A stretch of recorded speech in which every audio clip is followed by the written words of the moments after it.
Hey guys, we're super excited to be here at the LA Fit Expo. It's our third year in a row.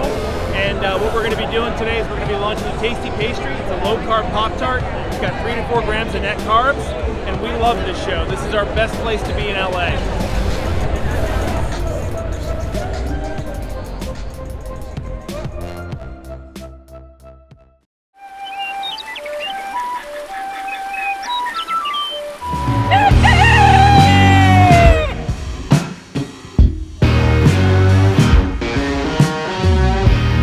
Yes, welcome back to Legendary Foods Muscle in the Morning. I am Nasser Sonbaty, and today is Friday, April 30th, 2021.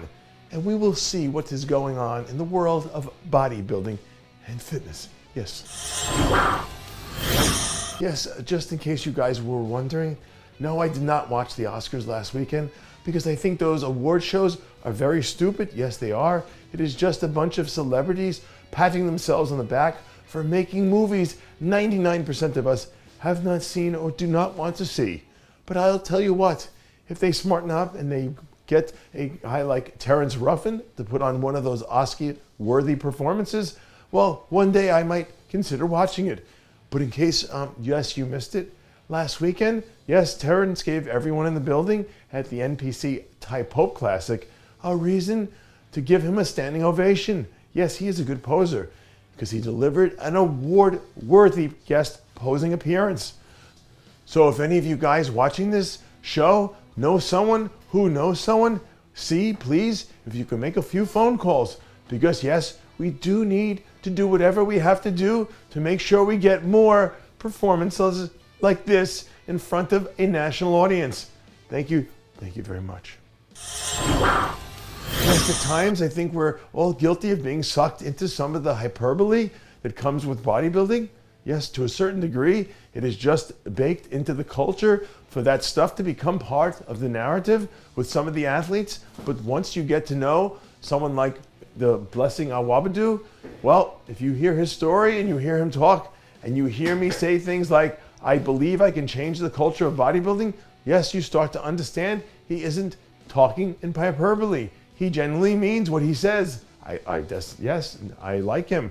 Because of what he's been through, Blessing believes in his heart of hearts, he is destined to be a change maker in the industry.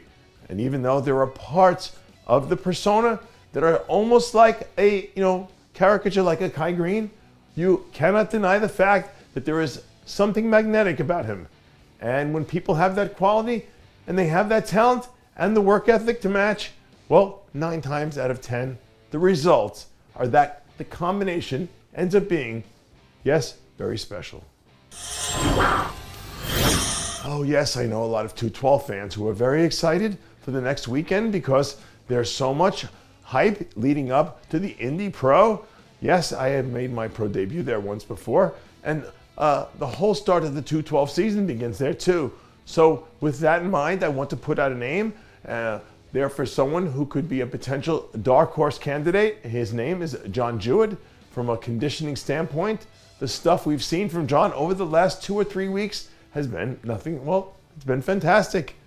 And he was ready 2 weeks ahead of schedule, which means that he can actually eat some food between now and then. I like to eat pasta, but I don't know what he eats, instead of having to kill himself to make weight. And that's on top of the fact that he's coming in with something to prove after last year's Olympia, where, well, he did not get maybe what he deserved. And when you put these 2 things together, we can start to make a real case for John to be the last man standing when this is all said and done. Yes, and finally, I want to close out the show this week by asking you guys a question. Where do you think that Roelly Winklaar will try to earn his Olympia qualification this year? I am not for special invites, as you know. Remember, Roelly didn't compete in last year's contest, so he doesn't have the same 10 automatic qualifications that he basically had his entire career. This will be the first year in almost a decade that he will have to win his way into the show, which might feel like unfamiliar territory to him. But Roelly's been a fixture at the Olympia stage for so long that it's almost like we just, well, grandfather him in with our memories. But old memories and new qualifications don't count the same. Believe me, I know it has happened to me. So now that I laid out the whole scenario, I want you to know, where Roelly will try to earn his Olympia qualification this year. I don't know. I have not asked him. I have not talked to him. But let me know in the comments below what you guys might think. And yes, that does it for another edition of the Nasser Sonbaty Muscle in the Morning. I am, of course, Nasser, reminding you to always be true to your passions like the acromegaly tells you every week. And make sure to follow us on Facebook, Twitter, and Instagram.